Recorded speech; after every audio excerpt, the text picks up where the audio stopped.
Good morning, everyone, and welcome to Safari Live. My name is Byron, and on camera with me this morning is, of course, VM, and we've got Megan in final control, and hopefully we're going to have the Mara team with us shortly. Apparently they're struggling with some technical issues, but they should be with us a little bit later. Now, as I said, it's a very misty morning here on Djuma. Don't know where this mist came from, but I think it's going to burn off a little bit later. That's it. We are going to get going and try to look for some animals this morning. And don't forget, we are live. So send us your questions and your comments. You can do that via Twitter. Hashtag Safari Live. That's how you do it. We always love hearing from our viewers. So send us questions. Anything really. VM and I have been debating a little bit about this weather. VM is convinced it's rain. I think it's just mist for the moment. So we've been chatting about that. Now, yesterday afternoon, for those of you who watched, we had such a wonderful, wonderful sighting. We got to see Shadow and her cub. And they were feeding on the remains of an impala kill. Both of those leopards were very, very full bellies. Shadow was kind enough and hoisted that kill right in front of us, hoisted it up into a big marula. A hyena actually fed on the kill earlier in the afternoon, and then eventually moved off, and Shadow took the kill back and then hoisted it into the tree. I will go past there at some point a little bit later, but I thought just for a change of scenery I'm going to come check this northern section a little bit. See if we have any signs of lions. That would be nice. But nothing just yet. We saw a giraffe earlier this morning when we left camp. Giraffe and calf. I didn't hear anything calling last night from camp. Did you hear anything, Via? Mosquitoes, yeah. The mosquito population has increased somewhat, I think. There are a lot of mosquitoes around at the moment.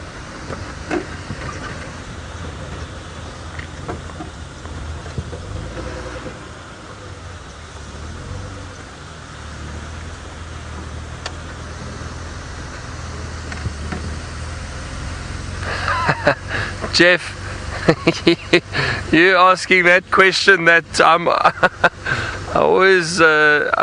nervous of answering. I never know how to describe it. You asked what is the smell like this morning.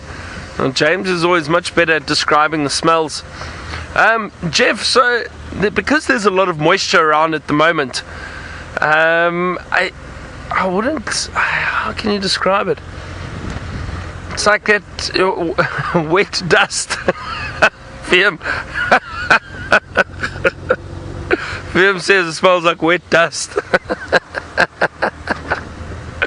So it's there's, like I said, there's a lot of moisture in the air, so it's that clean, fresh morning smell, I suppose you could call it. With the moisture you can pick up that scent of water and in the air, I suppose. What tracks are these? What have we got here? Looks like hyena tracks walking along the road. I'm always surprised at how many hyena tracks we see during a drive. All over, just about every road, there will be a hyena track. They cover huge distances looking for food at night.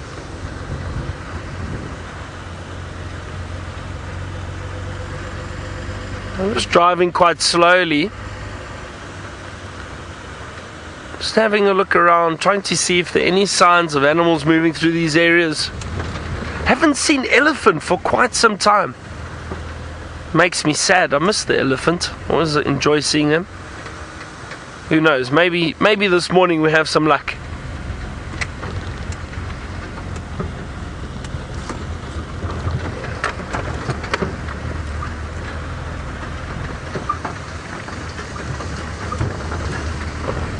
Tomorrow, you asked if there are any baby hyenas or young hyenas to go and visit. Well, there are 2 cubs at the moment at the den. But tomorrow, I think with this weather at the moment, I don't think they'd be out. We actually saw the other day it was cold and windy and there was no sign of those hyenas. They were in the den, I think, hiding away. Excuse me a second, I just want to chat to one of the other guides. Good morning, I'm 4. I've taken Gallagher's shortcut up to Buffaloat cut line. No updates for the morning just yet.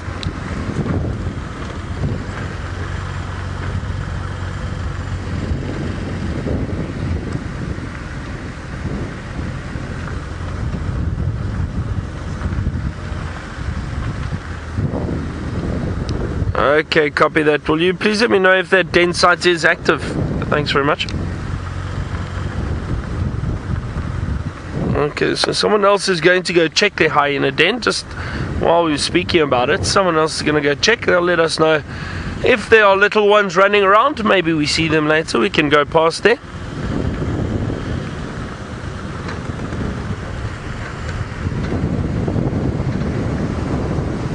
It's a bit chilly this morning. It's nice, actually. It was hot last night. Very, very hot. Very hot. It's funny. I always say we don't sleep as well out here when it is summer because it gets so hot. I prefer winter in the bush when it comes to sleeping. That's for sure.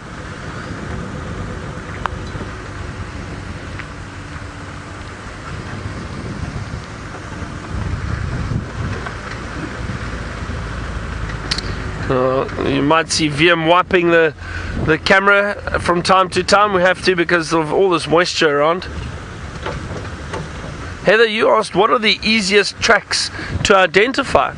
Well, I suppose the easiest would be elephant, just a big round pad.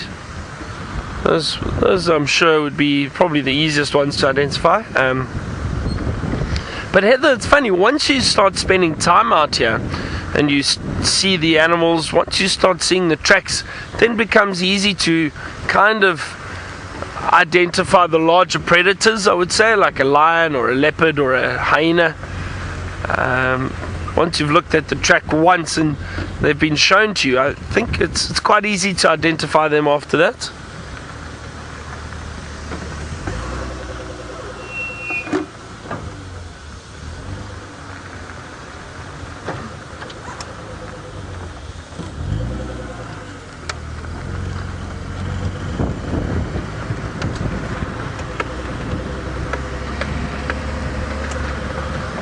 So Heather, you asking what signs are we looking for while we are tracking? Well, Heather, we're looking for little marks in the sand, little tracks, and but not just that, Heather. We're looking for. Sorry, it's a bit bumpy. Yeah, bit bumpy. So Heather, looking for any signs that animals leave behind. So. Dung perhaps, or feces of some of the big cats. Maybe they've defecated in the road. Hang on. We've got some antelope over there.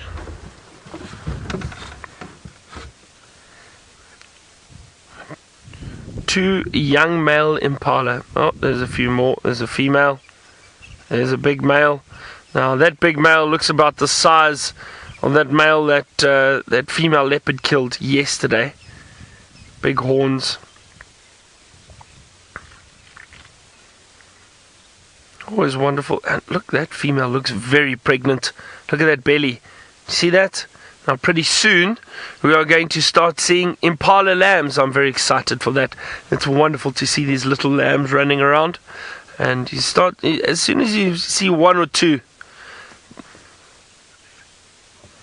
Sorry, I'm just listening to radio.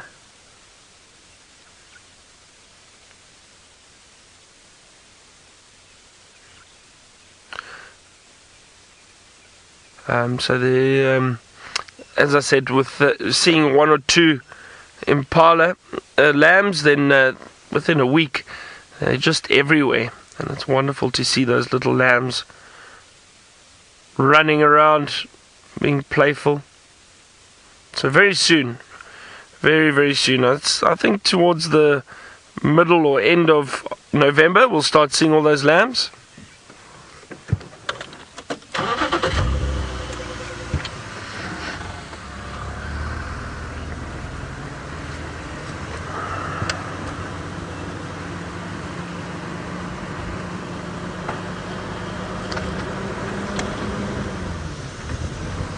So Heather, getting back to your question, just the little signs that that we're looking for, anything really. So track marks. Now I suppose this is quite nice. Let's talk about this because it doesn't look that fresh. But here there's some of the tracks and signs we might be looking for. Oh, got caught on the vehicle there. Oh, this is a wonderful Rhino midden. If you have a look what's happened here, so these are some of the signs we'd be looking for. There's a big pile of dung over here, so probably used quite frequently. It doesn't look that fresh though. This doesn't look that fresh, although the scraping does. So what possibly happened here is maybe the rhino came and just scent marked, sprayed urine. What they do is they then stand in the urine, they scrape their feet, and you can see how the rhino has scraped its feet across the ground over here. And then what happens is as it walks around, it marks its territory. So these are little signs. Every animal's got different signs that it leaves behind. But this is a wonderful sign of a rhino midden and scent marking. I'm really hoping that one day soon we can show you rhino on Safari Lab, well here in Djuma at least. As I said, I've said it before, I think one of the roles that we play out here is conservation, bringing awareness of looking after and protecting animals to the world. And rhino, obviously, we need. Huge efforts need to be going into rhino conservation. And I think by showing people rhino, everyone knows they're rhino here. I know there's been the debate of poaching issues and that, but everybody knows there are rhino around. So hopefully we will be able to show you rhino at some point. I think it's important.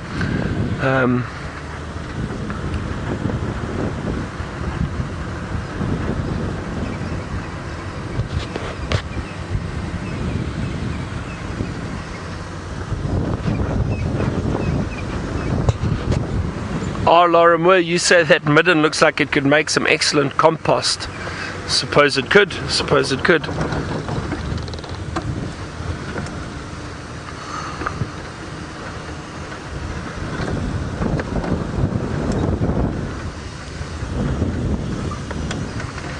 What we also do is try and listen out in the bush. Listen for any alarm calls, any signs of animals. This mist and fog is quite thick this morning, leaving a lot of moisture around.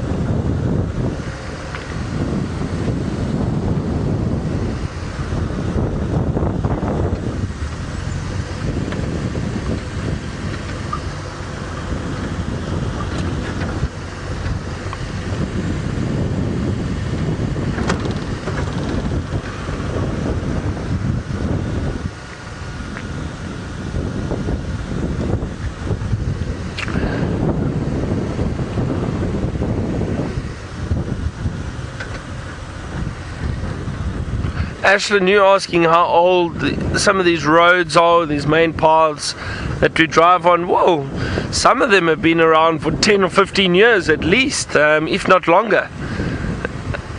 So just little roads that get used regularly. You can see our cameras misting up there. I promise VM, I'm sure it's going to burn off. We just need to wait.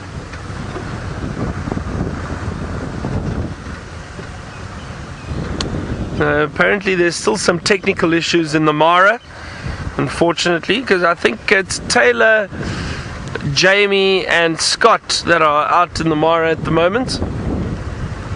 Hopefully they'll be joining us a bit later. Who knows?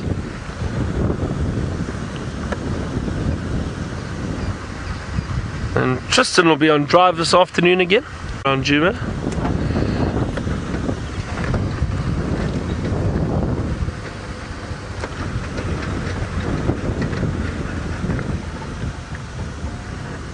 we had to mock Tristan a little bit last night because originally when he found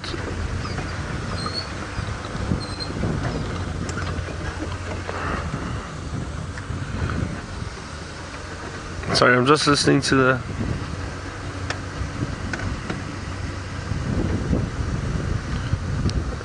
copy that, thanks very much. Or we will check a bit later.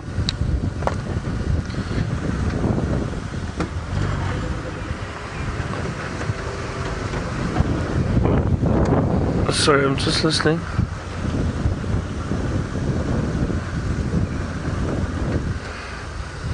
Okay, copy that, Tax. Thank you. I'm on Mvubu now. I'll come around and check towards the Vertella Dam, and maybe check around that side. And it sounds like they had tracks of the wild dogs. Now the wild dogs ran through the property yesterday.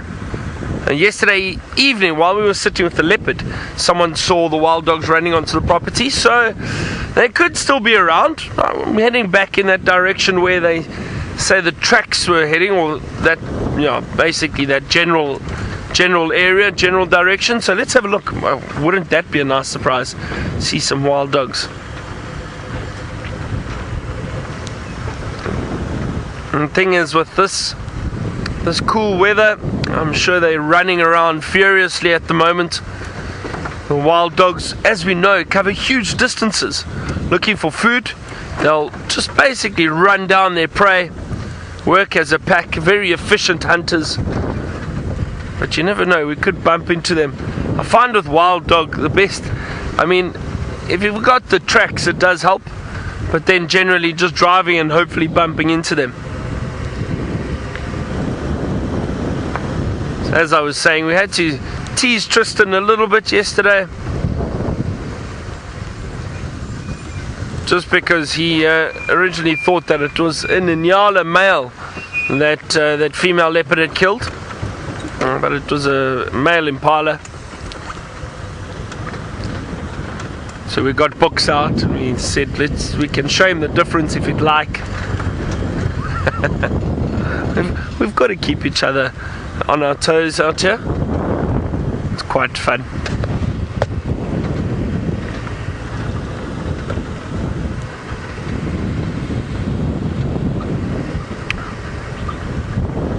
Actually, maybe some of you can ask Tristan that this afternoon when he's out on drive. Just ask him perhaps if he could please explain the difference between Impala and Inyala. I'm sure he'll chuckle at that.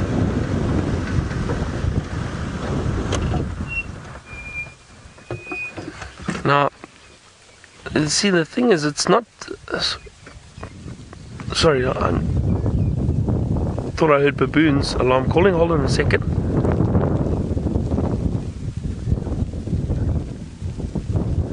VM, I think the mist has now turned into a bit of rain. I'm now willing to. Do you want to put? What covers have you got for that? Have you got those? Got a cover. We might just have to put a cover on the camera. I don't think it's going to stick around too long, but obviously the equipment cannot get wet. What do you need, Vivian? What can I help you with here?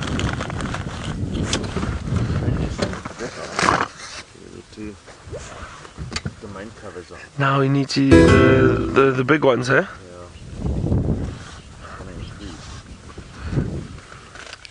Now Murphy's Law, we put the covers on, and then this all disappears.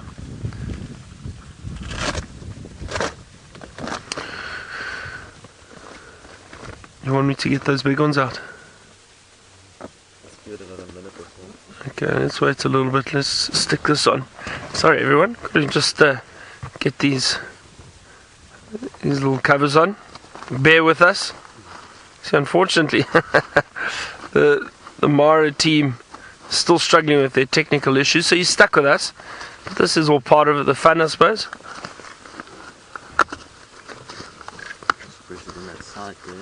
No.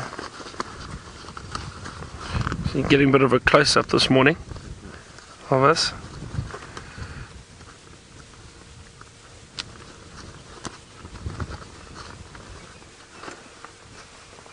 There we go. How's that? Yeah. I just lost your mic. Oh, With my headphones. okay. I'm just trying to hear. I thought I heard a baboon alarm call, just a bark, but just one, and then it stopped. So I don't know.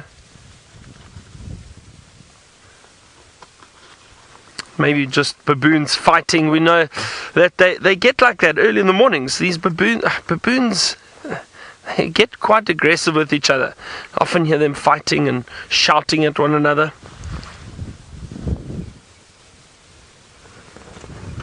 Oh, this is all now increasing quite a bit.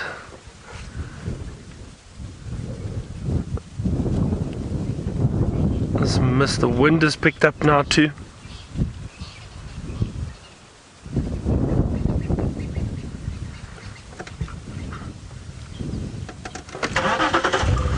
Well, let's see if it changes. We'll give it a few more minutes, I think, before we put these covers on.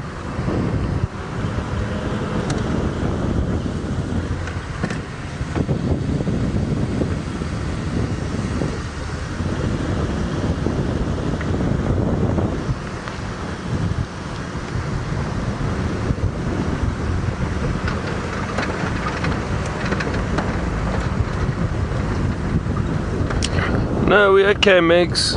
Megs is just asking how bad it is. It's not too bad. We're fine. Oh, the wind's picked up a lot here.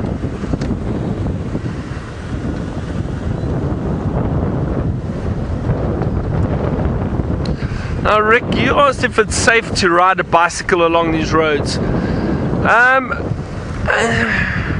Rick, do you know what? They do some cycle races through areas, through wildlife areas. They organize cycle races, but Rick, you'd really have to know the area very, very well. I wouldn't recommend it. I'll tell you why. The bicycles are a lot quieter than, say, for example, if you run in the bush or anything like that, or walk. Shouldn't run in the bush. But if you're walking in the bush, you can obviously hear animals, and they can hear you. But the thing is, with a bicycle, it's fairly silent, fairly quiet. So if you're just riding along, you're also going a lot quicker. You could surprise something, and then you're looking for trouble, because if you bump into something and it gets a fright, chances are you might end up in a bit of trouble. Now, it's happened to friends of mine that have been cycling in the Sabi sands.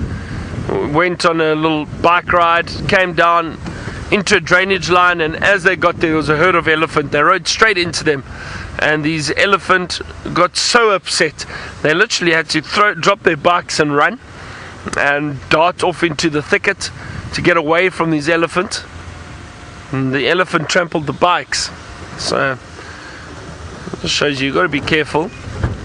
But like I say, there are some wonderful bike races up in Botswana, the southern part of Botswana. There's a bike race called the Tour de Tuli, and that's apparently quite fun, but well organized, and they've got people along the route to check for animals. You do sometimes see animals along those bike routes.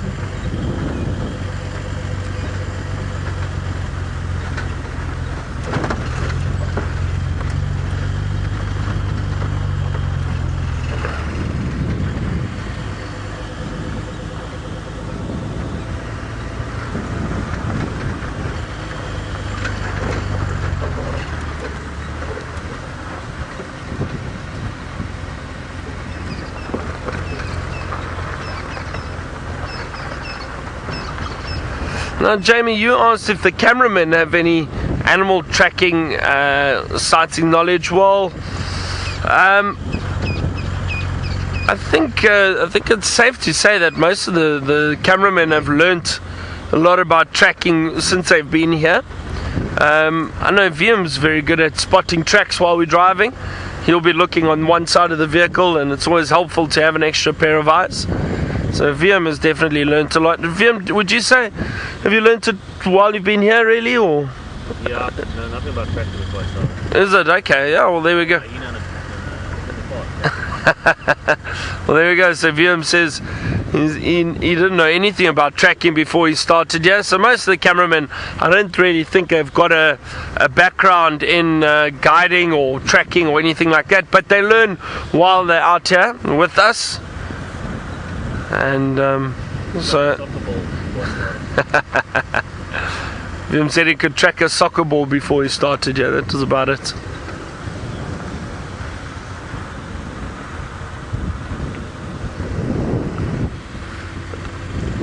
I hear a few of the other guides chatting to one another now.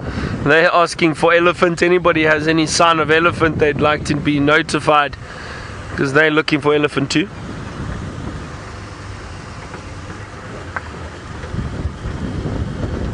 It smells like quite a fresh midden that we've just driven over. That grassy dung smell. Now I think Vium, let's head back south, and we're going to go and have a look at that area where the shadow, that female leopard and her cub had the kill. She did hoist it. There was a little bit left last night, not much, but let's go and have a look. Maybe she's still around there, because we've got no sign of anything else at the moment.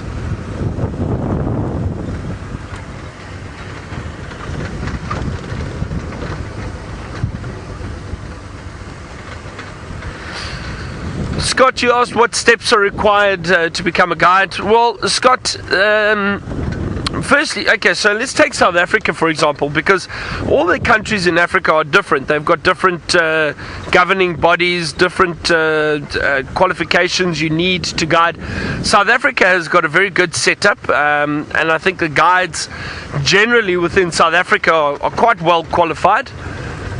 And so what happens is you need to register with the Field Guide Association of South Africa, and it's known as FGASA, F-G-A-S-A. So FGASA, you register, you become a member, and then they have got a number of accredited training providers throughout South Africa. Some of them last, I think the shortest you can do is about 8 weeks, I think, somewhere around there.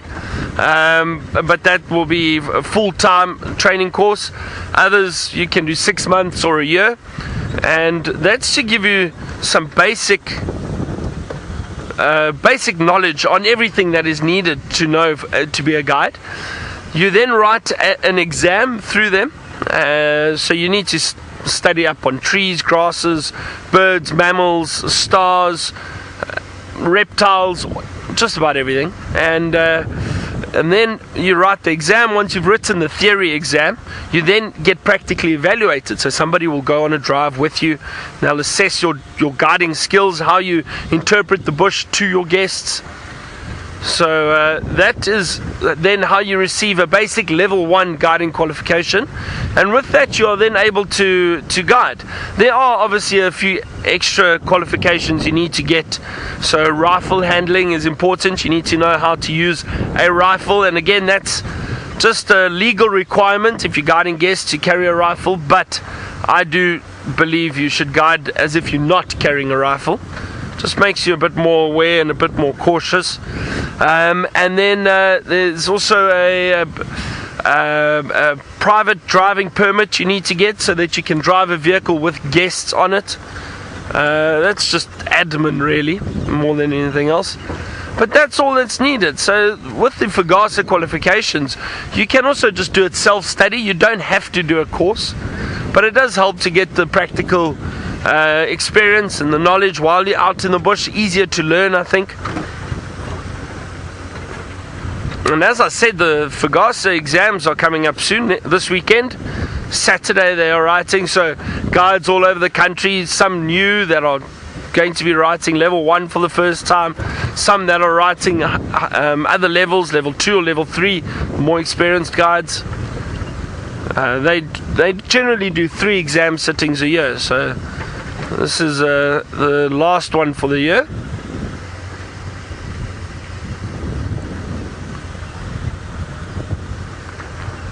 So that's it, really. You don't need to go to university. You don't need to get a degree or anything to be a guide if you just wanted to be a guide. But I went to university. I did a business degree. Friends of mine that I started working with at Londolozi, the three of them were accountants. They gave up accounting and decided to come work in the bush. So I suppose any additional degree or anything that you have can only help and benefit you later on.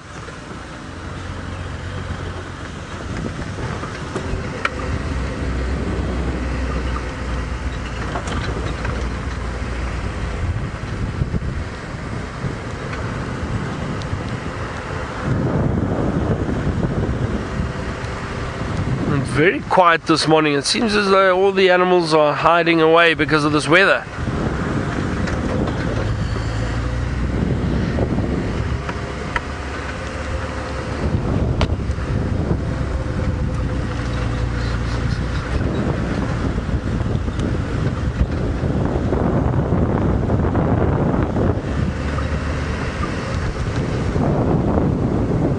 Looks like that mist is lifting slightly now. It's not as thick as it was earlier, but you'll still see there's quite a bit of moisture on the lens.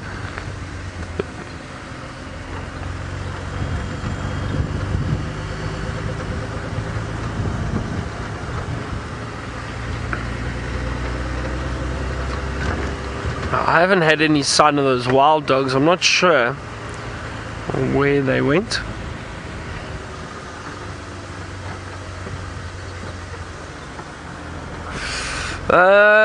Lady, I think the one animal in Africa I still would really like to see. Sorry, I'm just having a look here. What tracks are these? Looks like just big giraffe tracks, but thought I saw something else. No. Lady, you asked if there's any animal in Africa I'd like to see, and also around the world. I think in Africa I'd like to see a caracal, or also known as, I suppose, a lynx, but a caracal. I've never seen one in the wild, so it's just something I'd like to see. I'd love to see one of those and photograph one of those. And then I think in the rest of the world, probably two animals I would really like to see. One being the jaguar in South America. Beautiful big cat, pattern similar to that of a leopard, and basically the size of a lioness. You can imagine how big these cats are. So I'd love to see one of those. And then I think snow leopards. I'd like to see a snow leopard. They look like fascinating creatures, but it's not easy to get to. I think they're in parts of the Himalayas, if I'm not mistaken. I think in Afghanistan and mountains around Afghanistan and Iraq, I think. If I'm not mistaken, I stand to correction. I think that scale of the mountain ranges. Hope I got that right. Better double check where find the mountain leopards.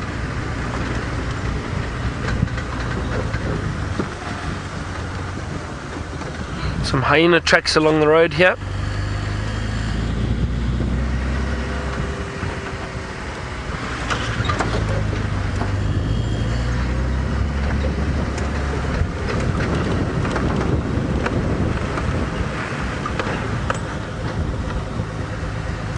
Hasman, you asked if we encounter any black-footed cats here in Africa or in southern Africa.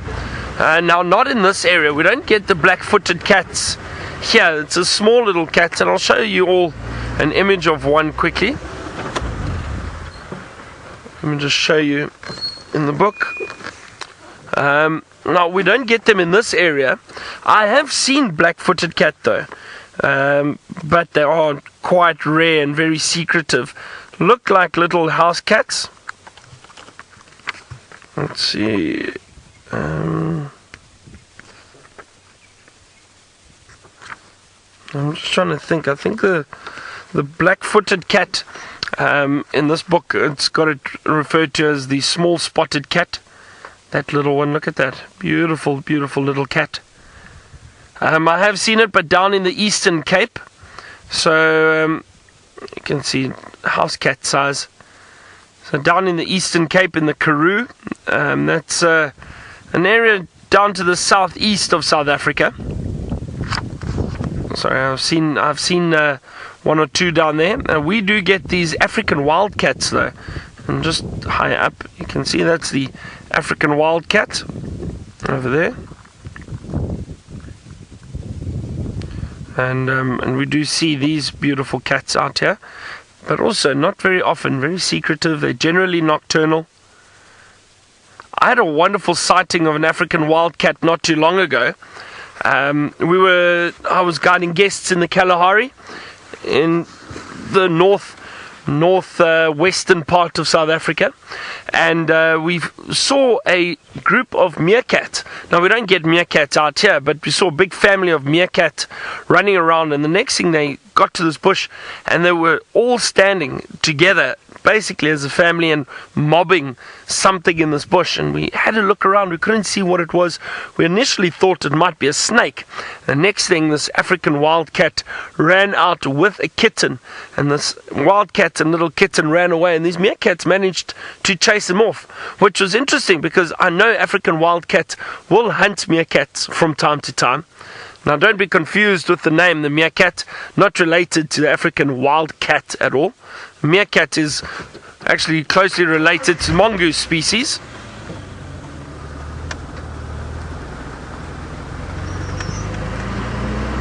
But that was an interesting sighting to see.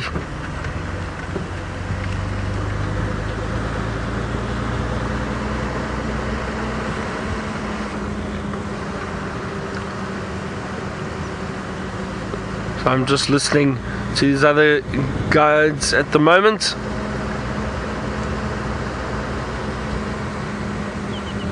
I just want to see if there are any updates on Chitwa. Hold on a second. Andrew, come back, Andrew.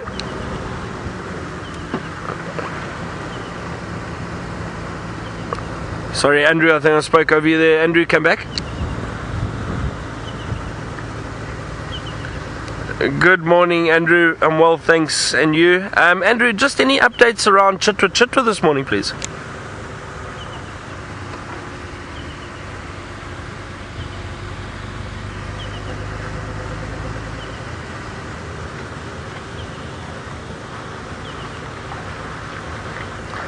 Okay, copy that. Thanks very much, Andrew. Enjoy your morning.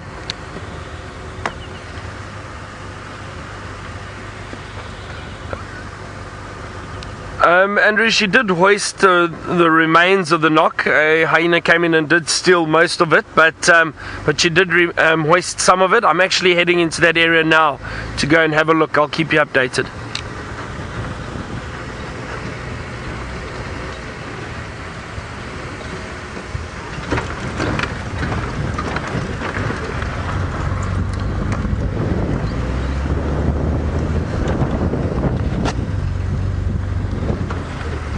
It's always nice just chatting to the other guides, and we give each other updates or any signs of tracks or anything like that. It always helps just to work and cover a large area and hopefully find the animals we're looking for.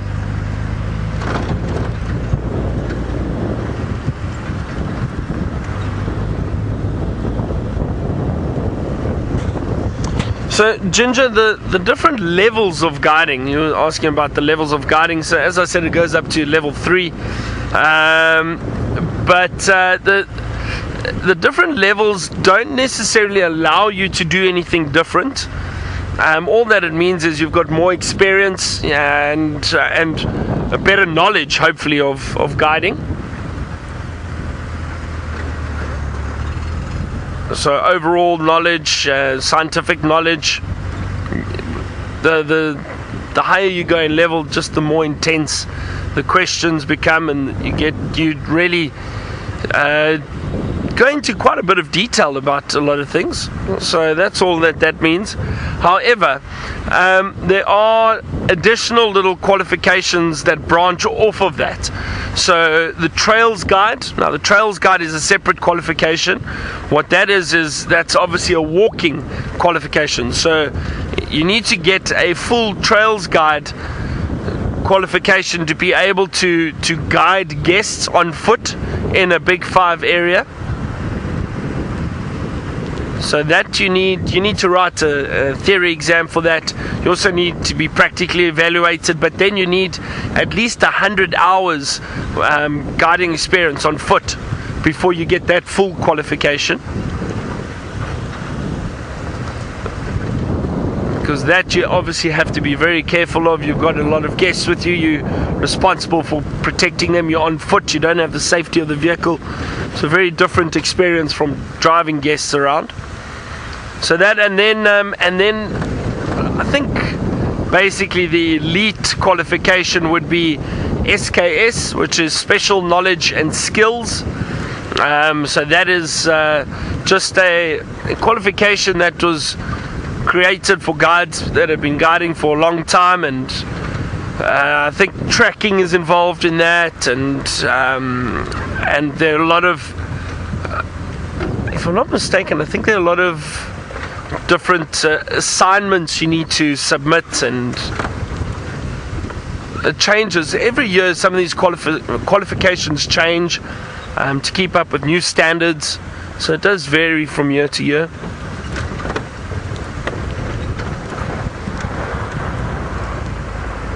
Sorry, VM's wiping our screen furiously this morning. Again, it's still just a bit of drizzle, I think. Oh, very slight, more mist than anything else. But I think because we're driving, obviously it's just blowing onto the lens. It's not really falling down.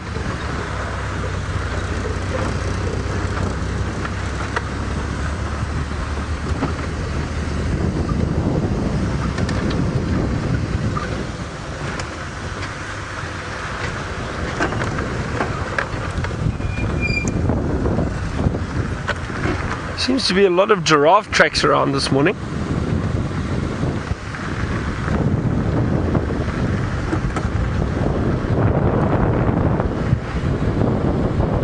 Okay, now we're not far from that area that Shadow had her killed yesterday at female leopard. So let's have a look, see if she's still around.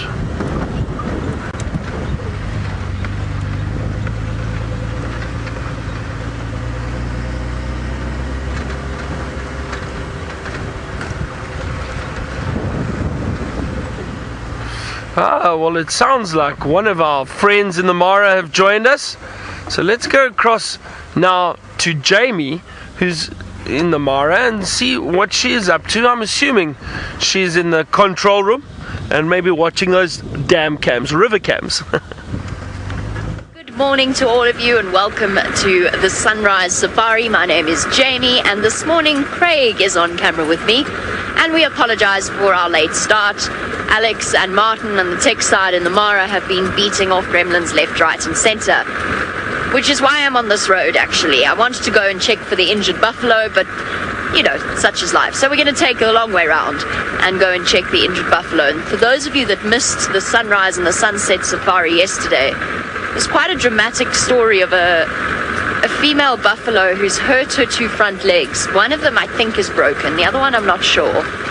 And when Brent saw her, she was almost completely unable to walk on her legs. She was going down onto her elbows and crawling that way. And then when I went to her yesterday afternoon, she wasn't comfortable, but she was walking. And she was walking in the direction of the rest of the buffalo herd. And unfortunately we lost her as it got dark and we weren't able to find her again, and then a storm rolled in. So we weren't really able to find out whether or not she made it to the safety of the herd for the night, or if she had to spend the night alone with her two youngsters. The most incredible part of the whole situation was the fact that she had one very young calf with her, And she had one sub-adult as well. Little sub-adult male who'd taken it upon himself to protect her and was charging everything to try and keep them away from her, which is terribly sweet and quite heart-wrenching. And obviously, now we want to know what happened to her. I think people around the globe were rooting for this female buffalo and her 2 babies. So we're going to go and see if we can find her.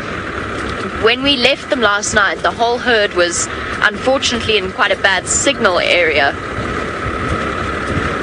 So I'm hoping, because the buffalo herds tend to be quite predictable in their movement, I'm hoping they're moving back towards good signal, and actually, more importantly, back in the direction of that female. And I know a lot of you are really hoping she's made it through the night. Me too. She could easily have.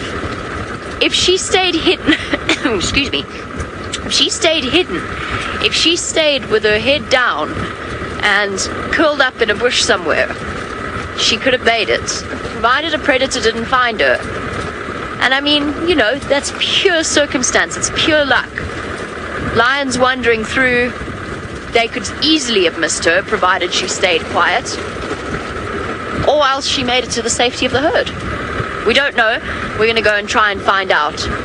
You wouldn't think it would be easy to lose a buffalo, but I lost her last night, so I really hope we can find her again. And what worries me is the extent of the connection between those calves and their mother. Is if predators did find her, it would be problematic for them as well.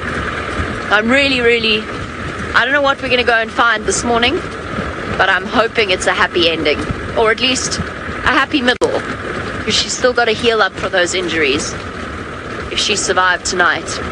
By the way, that storm that rolled in last night, the great storm, was, whilst very windy, basically was about 2 drops of rain. It was ridiculous. It looked like we were going to be underwater. And we were not.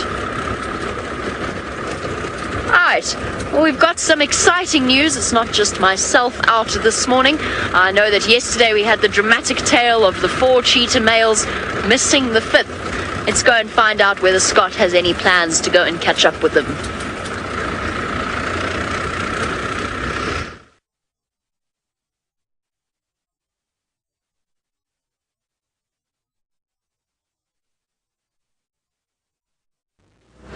Look at this, everyone. We've just found not Shadow, but it looks like a male leopard. It's a young male leopard. I think this is Hosana. Now, he has come into this area. Now, he's been doing this a lot recently. This young leopard has been very clever, actually. The other day, he stole a kill from another female leopard, Tandi. And now he's come into this area and possibly chased off Shadow. I haven't seen her yet. And we've got a clan of hyena here. Like 5 hyena. Busy lying under the tree waiting for a morsel to be dropped. That looks like a very chubby leopard. He looks very, very full.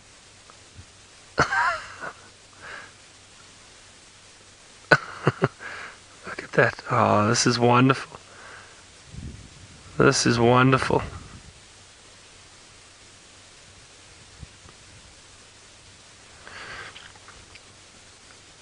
And I think he'll stay up there with these hyena around. Here we go, he's moving.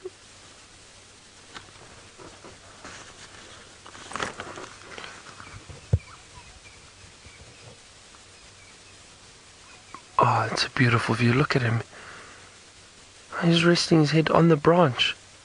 It's like a perfect little spot. Okay, that is very cute, isn't it?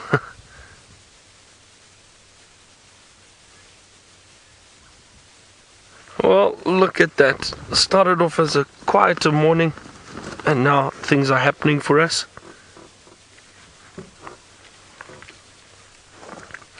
I'm just going to call this in quickly, just to let the other guides know.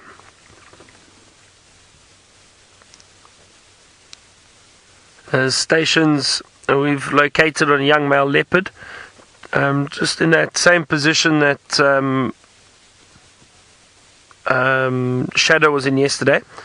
And it appears as if he's stolen this knock from her. Also a clan of 5 underneath a tree. Just myself here at the moment.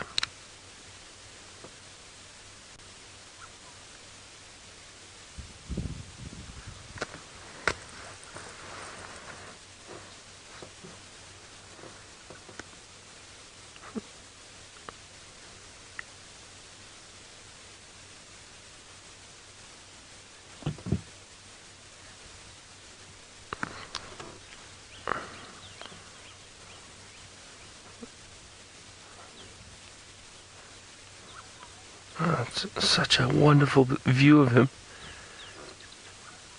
But you see, he'll be cautious now coming down, because as he comes down, you know what, the hyena will just probably chase him and he'll have to run away, but I don't think they'll harm him. He'll get away from them.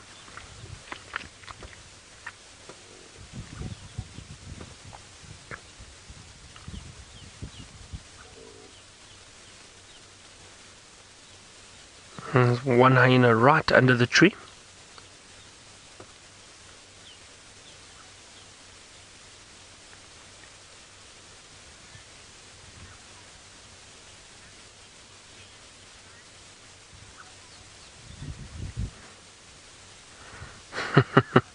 Alright, well, let's go across to Tayla, who Megan says is driving in the golden sunrise of Djuma. I doubt that. Well, she's in the Mara. Let's go see what she's up to. Fantastically. We're just going to keep moving because this road's a little bit on the sludgy side and I do not want to get stuck. My name is Tayla, and on camera with me today is still Sebastian. I thought I'd bring him with again, and even though he begged to stay at camp, no, I'm sure he didn't.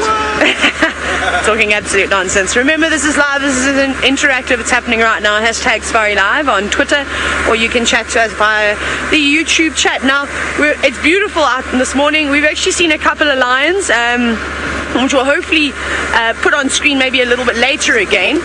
So just to start off with, we had the new sound of a males and a female that are meeting with.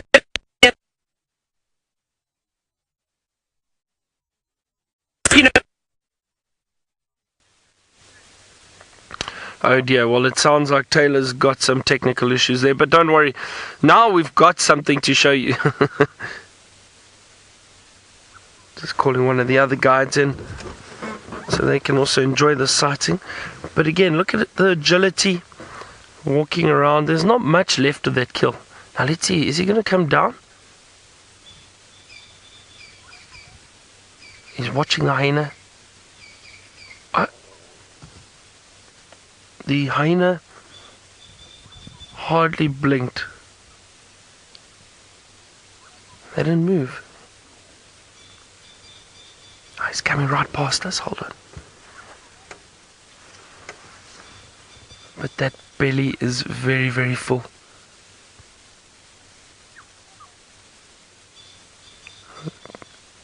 Oh, that's not very nice of you. Right next to us.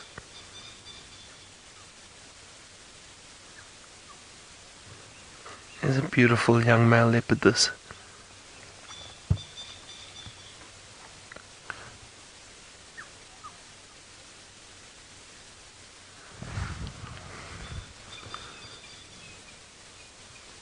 Let me just quickly give another update.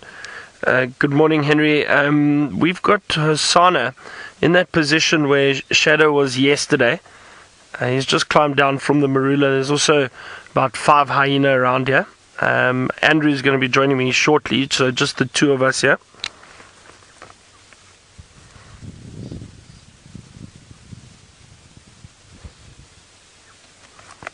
Okay, copy. We'll keep you updated. Hey, isn't this just so special? Also, look at that beautiful white tip on the tail.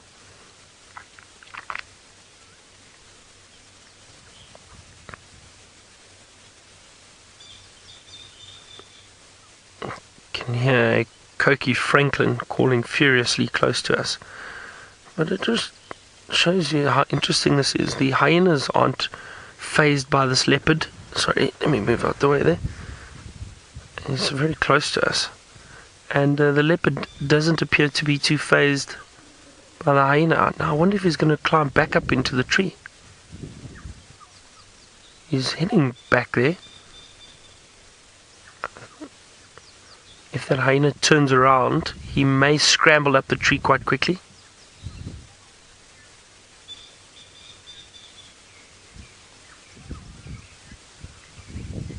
See how he's crouching down. He's watching that hyena carefully.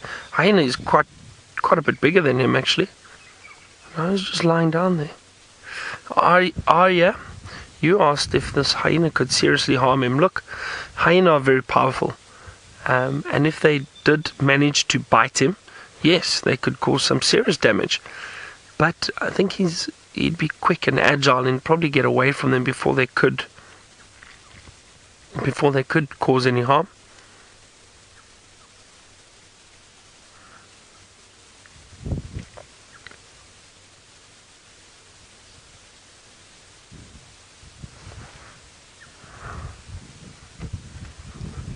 Been very fortunate seeing interaction between hyena and leopards recently, and this is also very interesting. Young male leopard, a little bit more curious, possibly brave. And you see how big this hyena is. But again, the hyena is more interested in seeing if there are bits and pieces of meat around. They're not interested in a leopard.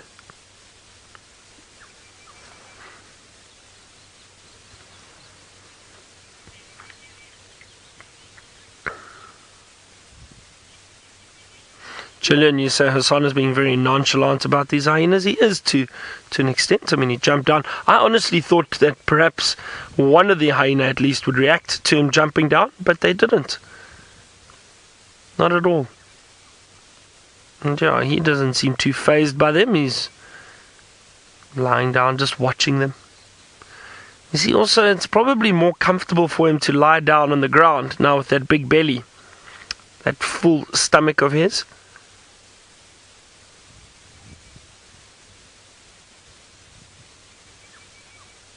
I can hear baboons' alarm calling now, but right down south of us, so beyond our boundary, they're not on Djuma.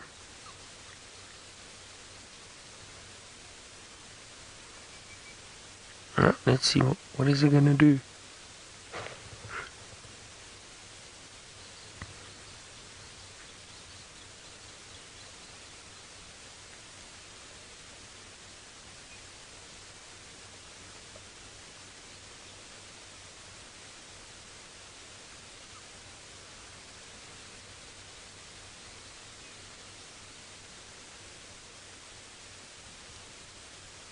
Interesting behavior. Is possibly just smelling around to see if there's any sign of more meat, or just picking up on the scent, possibly also of that female leopard that was here, but constantly watching the hyena. So he is cautious.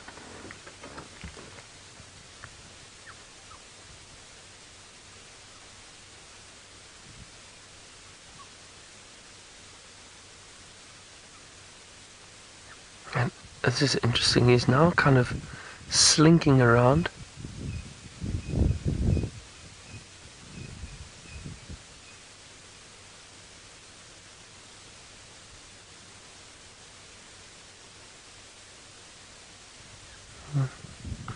And now deciding to move off.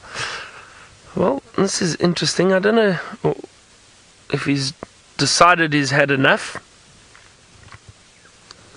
Just having a look at that carcass now, there's just about skin left. There's nothing left, I think, for this leopard to feed on.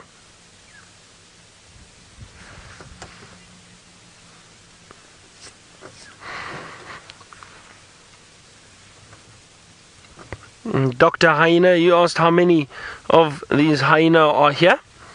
There are 5 of them. Sorry. My voice went really high there for a second. There are 5 hyena. Yeah, don't know what that does. Sorry, everyone. There are 5 hyena here at the moment. lying under the tree, all out in the open actually now.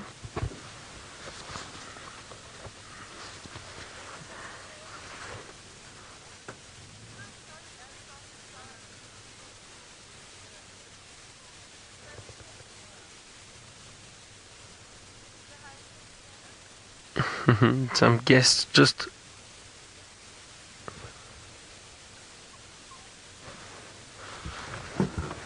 hold on a second, I'm just having a look. It sounds like Andrew has found Shadow 2. Let's just have a look. I think they're also around here, or they're back that side. I just want to scan quickly. Let's watch those hyena. I'm just going to look around here. Maybe on the other side there. Got into a tree or something. There's another leopard. Oh, where about?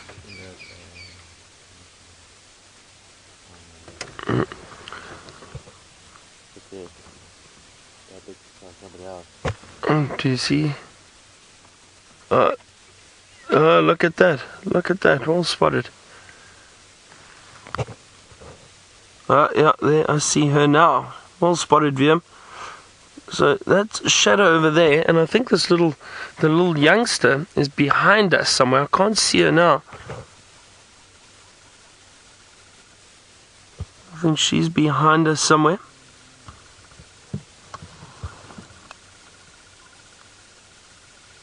I'm trying to have a look, but I can't see her. Let's look at this. There's a lot going on here now. There's hyena interaction. Young leopard there, but let's move ahead. Let's go and see. Hold on. Sorry. There's hyena now just interacting.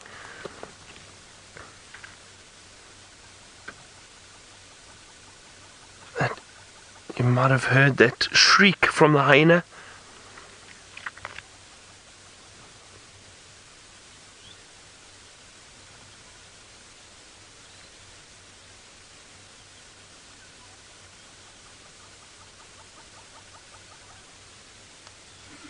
Okay, let's quickly move forward. Let's go and have a look.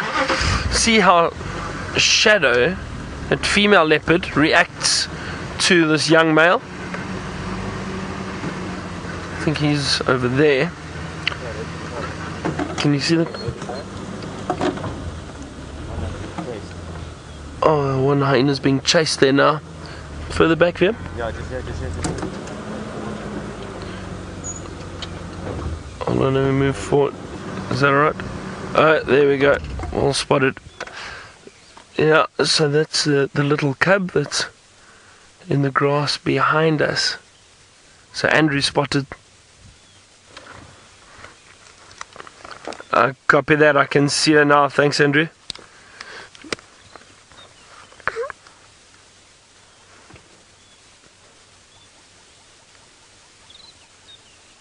So Andrew spotted this little cub in the grass there. But we can see the female still up in the tree. Now, that's the tree we left her in yesterday. That's the same tree that she climbed into when we left her. I wonder if she's climbed down since then. Lovely view of her. Oh, hold on, let me just move forward. I will get a view of her and Hosana. Hosana's still around here. And the young male, he's just off to my left. Oh, and he's up into a little tree too. There we go. Can you see him there? Oh, look how agile he is. I don't know why he's climbing this little tree. Oh, there's a piece of meat there, that's why. Is it? Yeah. Maybe carried up there by the young leopard, the Shadow's cub, possibly. I don't know. Maybe Hosana, watch, let's see. It looks like he wants to jump to that other tree.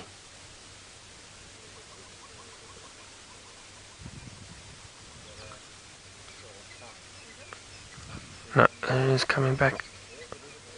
But look at that, the agility on those little branches.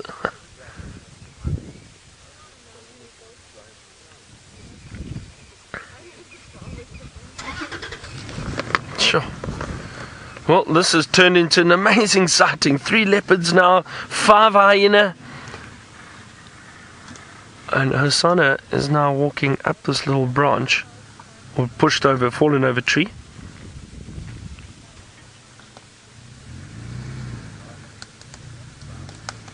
Let me move back a little bit for you, VM. You might get a better view through here.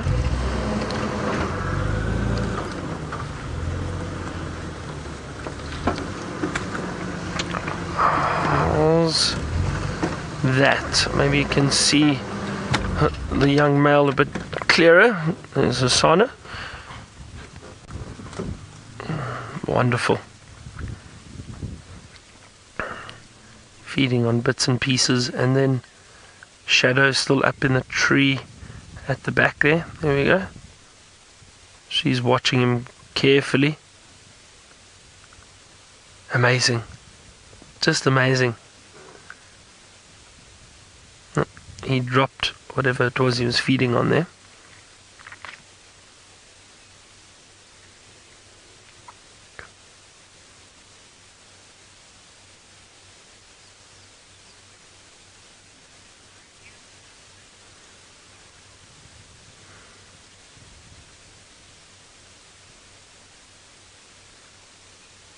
This is very interesting.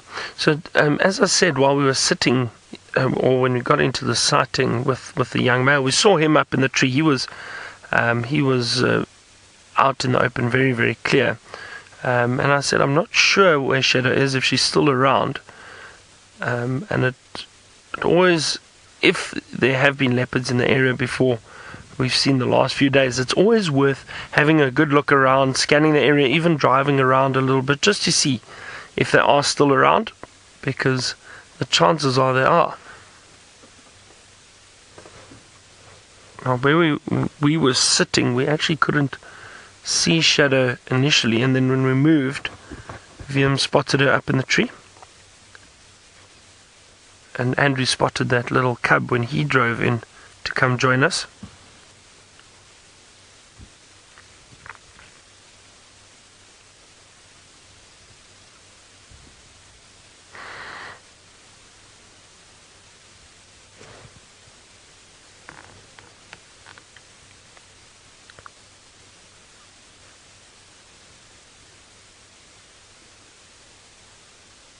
Now, some of you, sorry, I didn't even think of this because I don't think it's in danger, but some of you are wondering if that cub is in danger. No, I don't think so, because this young male leopard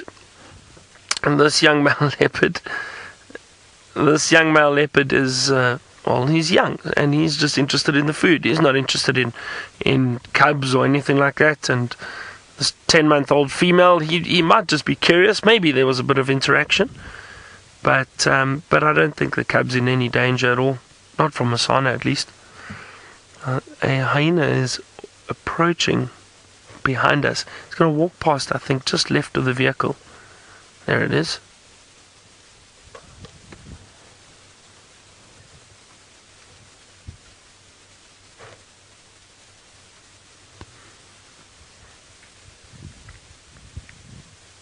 This is awesome.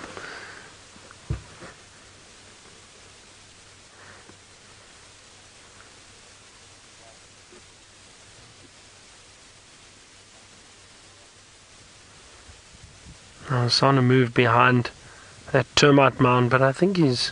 Oh, there he is. He's coming back to have a look.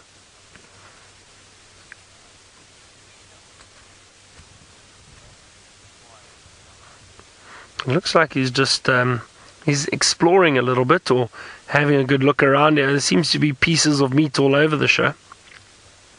We know Shadow last night, she took a little piece and put it in that tree where she is now. I don't know if it's still there. I doubt it. It was a small little piece. So hyenas looking around, I think more curious than anything else. Wants to know if maybe this young leopard has possibly found more meat and has put it somewhere.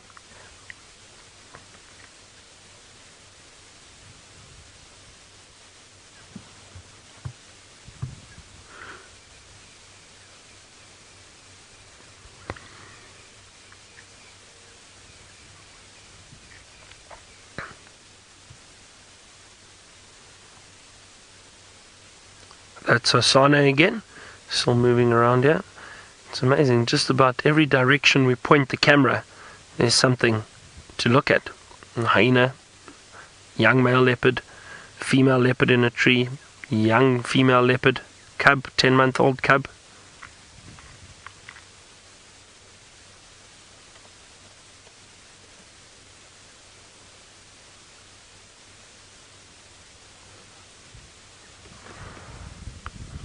You can hear the hyena interacting a little bit, soft little calls coming from them.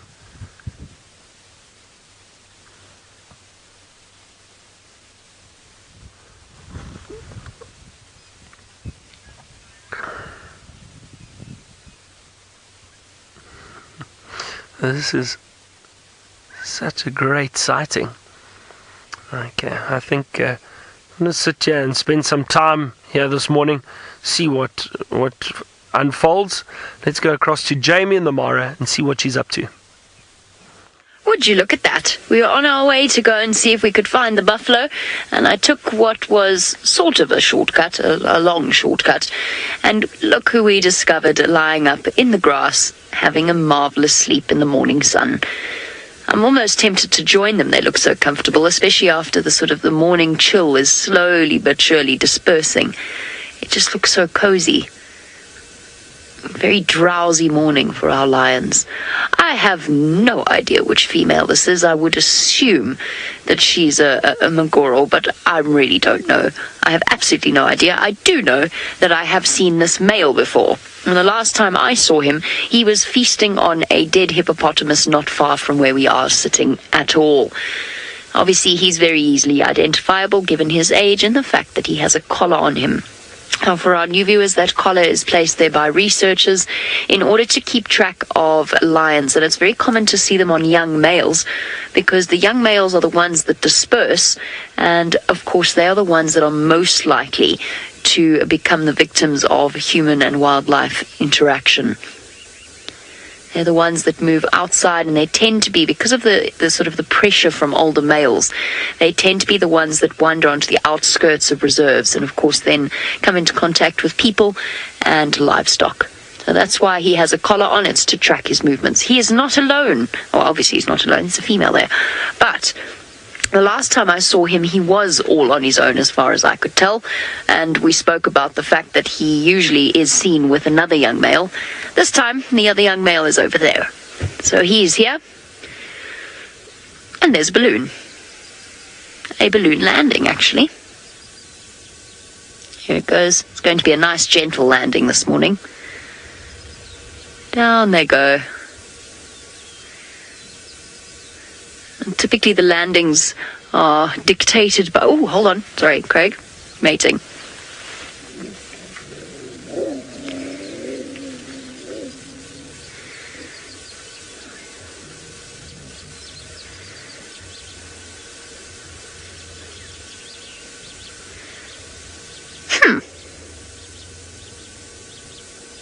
I wondered if they were courting.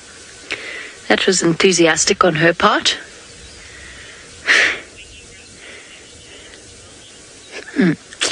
Okay, so a young male doing pretty well for a young male, especially so close to Scarface's territory. The fact that he's got a lady and he's mating with her is an impressive feat at this age. So bravo to him. While he sleeps off that sudden burst of energy, let's go across to Tayla, who's got some scavengers.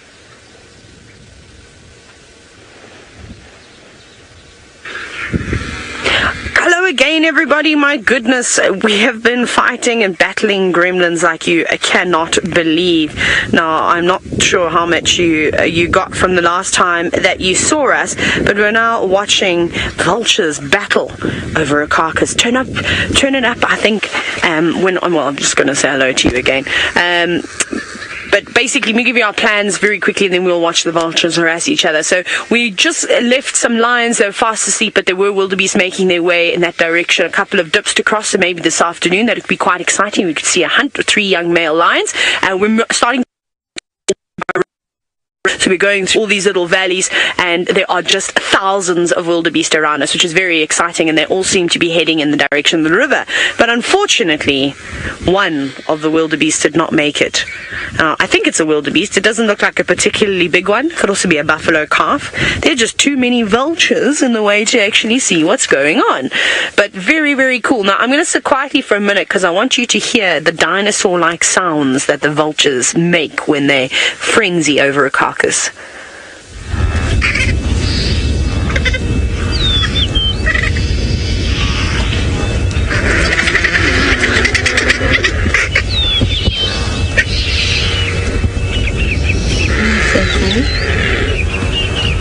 This is one of my absolute favorite things to watch and actually to hear. And for those of you who perhaps it's the first time you've ever seen vultures frenzying over a carcass, it is really, really incredible to watch the dynamics. Now, it's all about who's bigger that will tend to hover over the carcass the most and get the most feast. But there's a variety of vultures here. There's whitebacks, there's rupels. There was a leopard face too, but I think it has flown off now. There were a couple of hooded too. They saw the car. They didn't quite like the car at all. But look at them, the way that they posture, necks stretched out, wings raised open. They're sort of threatening one another to say, hey, get out of the way. I want to feast on this carcass. And you can see they're covered in blood at the moment. They don't have very many feathers around their necks, which is a good thing, because they use their long necks to stick right into the carcass and feast upon all the bits of flesh that they can. I don't know if this wildebeest maybe just died of natural causes or if something did take it down. Now, Mr. P, you're wondering if vultures would ever attack humans. My goodness, wouldn't that be a petrifying sight? Them flying down and trying to pick your eyes out, like they say crows will do. So, no, I don't think a vulture would ever attack a human, unless maybe if it is a small child. On its own, I've heard some horror stories of some very nice things. So vultures can't hunt. Barring the Cape vulture, it can catch small things, but they're not particularly good at it. They typically are scavengers like this, so they have to rely on something else taking it down, or an animal just dying of natural causes. And then even when you get to a carcass, if you're a hooded vulture, sadly, and there's a buffalo, sometimes it's very difficult to break open that thick hide, and then they have to wait for the leopard-faced or the whiteback or the rupel's vultures to move on in, or even the white-headed. They've got very thick, robust beaks, you can see. And it's a pity there isn't a hooded vulture in and amongst this lot. It would be nice to just sort of show you the size difference, but like I said, I think they flew off. They're a little bit on the nervous side of things. But once they've eaten their fill, they're going to just rest around on the termite mounds, even just on the ground, and just let their food digest. Now, Tina, you're wondering how fast can vultures devour a carcass? Exceptionally quickly, and within a couple of minutes, if there are enough of them, the whole carcass will basically completely disappear in front of your eyes. And it's incredible how they pick it clean. There's not quite any animal out there that can pick a carcass clean like a vulture can. And we had a good example a couple of months ago, maybe it was even last year. We had the Nkuhuma pride that killed a waterbuck, and it was near Buffaloat Dam, if I'm not mistaken, and we were there and we were watching them feed upon it, and then there was a bit of carcass left, and the Nkuhumas all walked down with their cubs to Buffaloat Dam to go and have a drink. So they abandoned the carcass, and they'd been there for a few days, so there were lots of vultures above roosting, waiting for them to move away so that they could go and feed.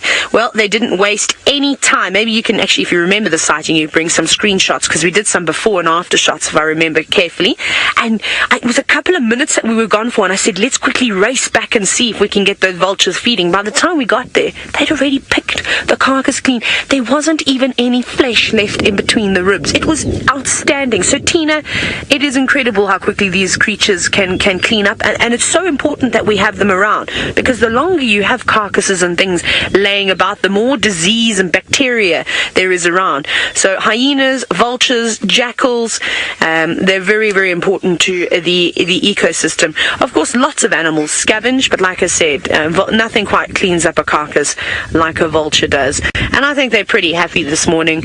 They've had a great meal first thing to start their day. So before they've even hit the thermals, they've already got themselves a meal.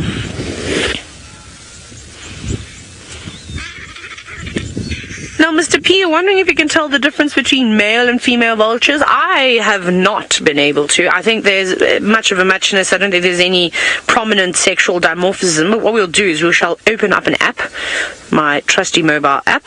Where are you? And let's go to vultures. Let's just see if they say anything. I've never noticed a difference. Obviously, sometimes with birds, some of them are the males are typically more brightly coloured, or they sing beautiful songs, but not so much. Let me just quickly get who have we got here? Should we do the RuPaul's vultures? Let's have a look at them. Let's see if they say anything here. I'm just quickly scrolling. They only talk about adults. So like I said, there's very, very little sexual dimorphism. Sometimes the females are bigger than the males, but unless you see them mating, then you can tell the difference, because, well, the one mounting the one at the bottom is obviously the female underneath. So other than that, it's pretty difficult. But you can see some of them are not paying attention anymore. They've eaten their fill. They're just waiting off to the side, and they'll probably wait for the thermals to sort of... the day to get a bit warmer, and then they'll start catching thermals, and then they'll go roost in a tree somewhere, or they could just hang around here too. It's so different. In South Africa, if we saw vultures down on the ground like this, my goodness, we would pop the car into third gear and start racing away, because we know that there's a feeding frenzy. But out here, you can sometimes just see a whole group of animals just sitting down on the ground, just, resting, relaxing. It's safe for them. It's open. They can see things coming. Look at that. Wings wide open. Oh, I love it. I love the domestic disputes that you see around the carcasses. Right, we're going to move on from here. We're going to carry on with our search of the wildebeest down towards the Mara River. There are plenty of them in the distance. Scott is also out and about on this side of the reserve. Let's go and find out what his plans are.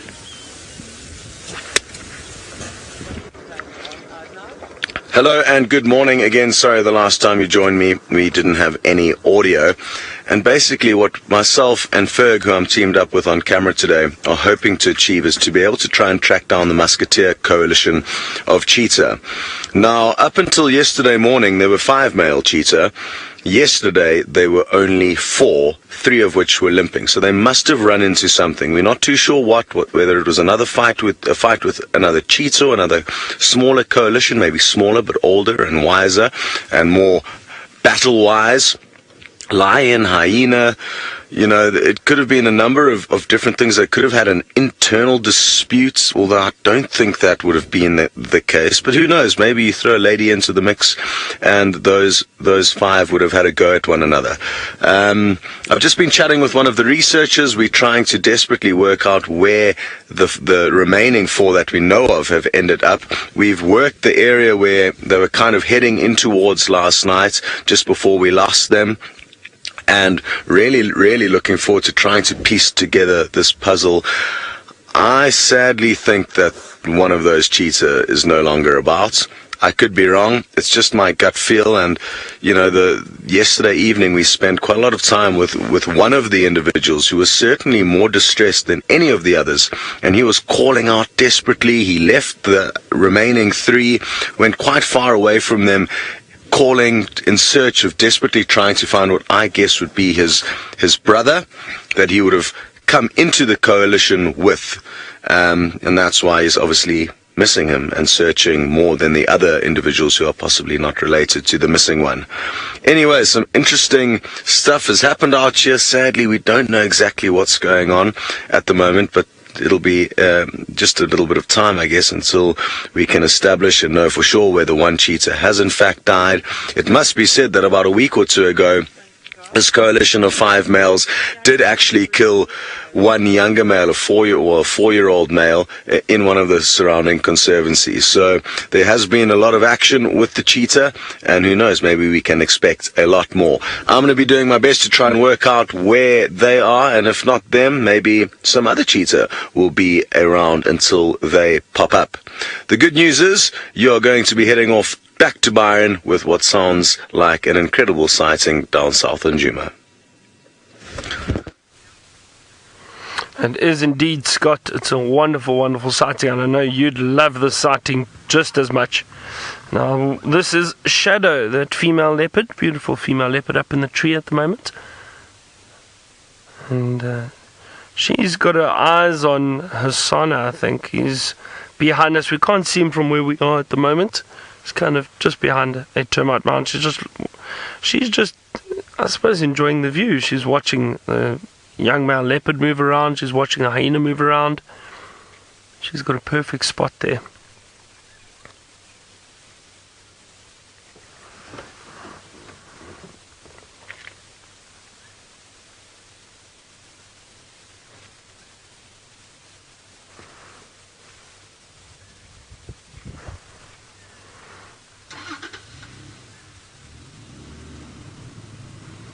Also a very, very full belly.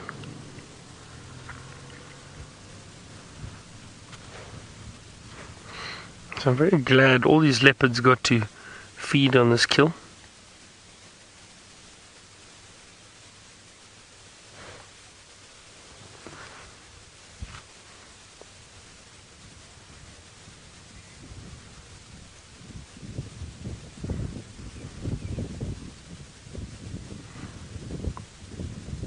I don't know what this weather wants to do. I was hoping this cloud cover would lift a little bit, or the mist, but it's still a lot of moisture around, and we get a few drops every now and then it stops, and then it comes back again.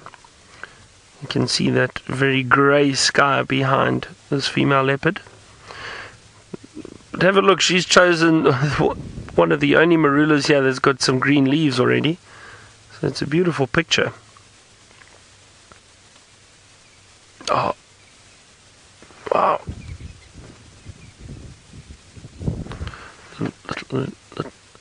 Little yawn.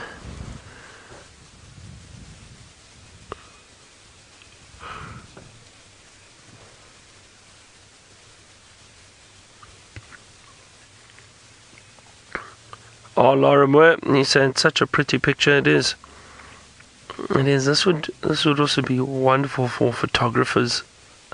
Lovely, clear, open tree, and nice composition, I think, just to this whole big tree and leopard up on the big branch.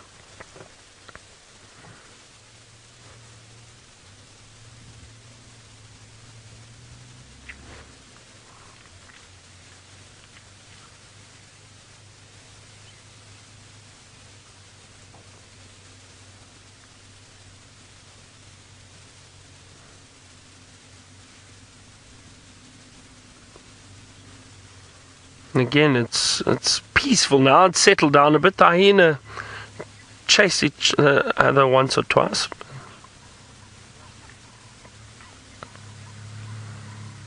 So they end up.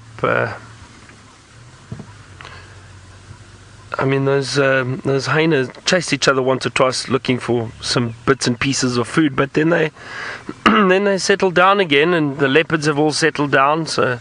Very peaceful sighting. Now, I didn't do it. You were asking how long a scent marking can last. It all depends. It all depends, really. And now the thing is, it'll depend on weather like this. For example, if it rains and washes that scent away, then the leopards often will move around their territory and scent mark again after big storms. It's hard. I would say at least a week and a half probably. That scent is still quite strong, but I'm not entirely sure.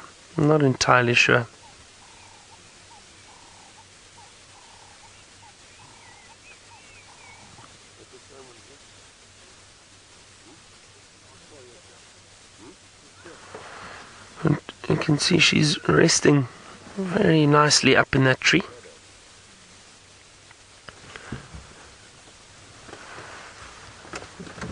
I'm just trying to see where that young male is, Hosana. I can't see him. I think he's still behind this termite mound, somewhere behind us, but I can't see him from where we're sitting at the moment. I think he might be at the back there somewhere. We'll have a look again just now. I don't know if we might have to go and put our roof on because of this rain. It's now getting a bit heavier than it was. So what turned out just to be mist is now turning into a bit of a drizzle.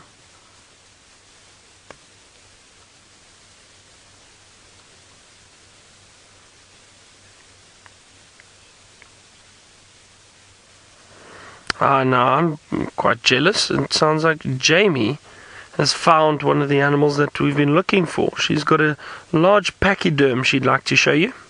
So let's go across to the Mara now. Oh, rain seems very far away on a morning like this in the Masai Mara. We're still on the way towards the Buffaloat, but we've stopped to enjoy the company of a herd of elephants for a little while, especially because there are some really adorable little ones who've been scampering about. And just while I was sitting here, it was interesting to watch their interactions. The older one... Oh, what's up? You two? Having a bit of a tiff over there. Over there. Oh, hello, big boy. Oh, goodness, it's all happening. There's a must ball. That's why everybody's so upset. There's two young males. They were having a bit of a sparring session, but it's this guy on the right. I've seen you before. You're still in must. Look at the reactions from the other elephants, moving away from him as quickly as possible. Hey, my boy, I haven't seen you in a long time. Last time I saw you, we were going across the river, and you were still in must. Oh, boy. This could be interesting.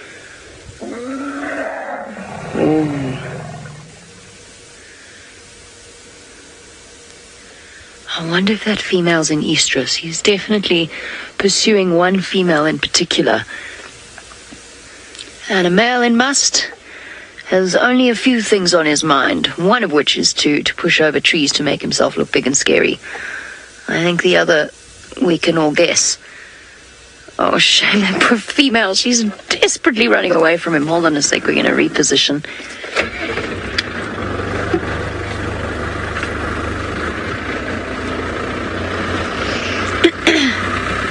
Unfortunately for that female... Oh, she's left him in the dust.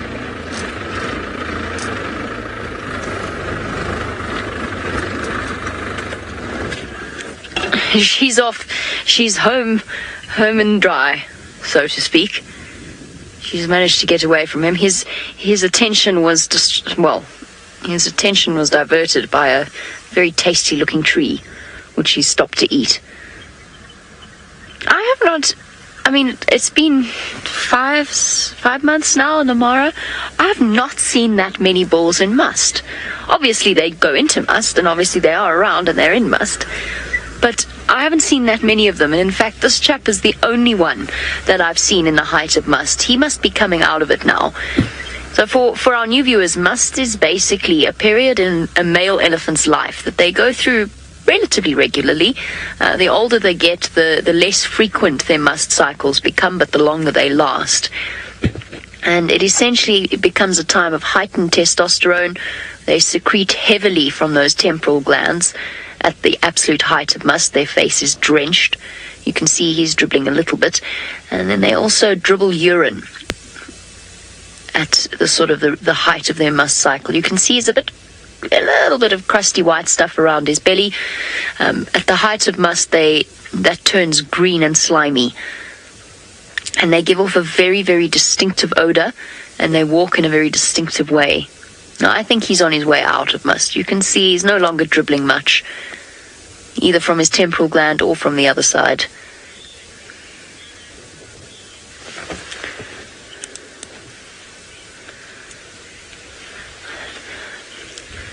Anna Marie, I find myself... Oh, there's a young male on the left.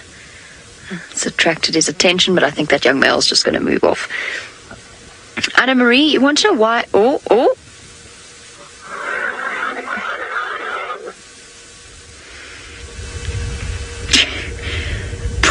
Boy, I'd run too. Hey, Grumpy. Goodness. The body language of the young male, sorry, Anna-Marie, hold that thought. The body language of the younger male was just sufficient to make the older male, the big must bull, slightly more irritable.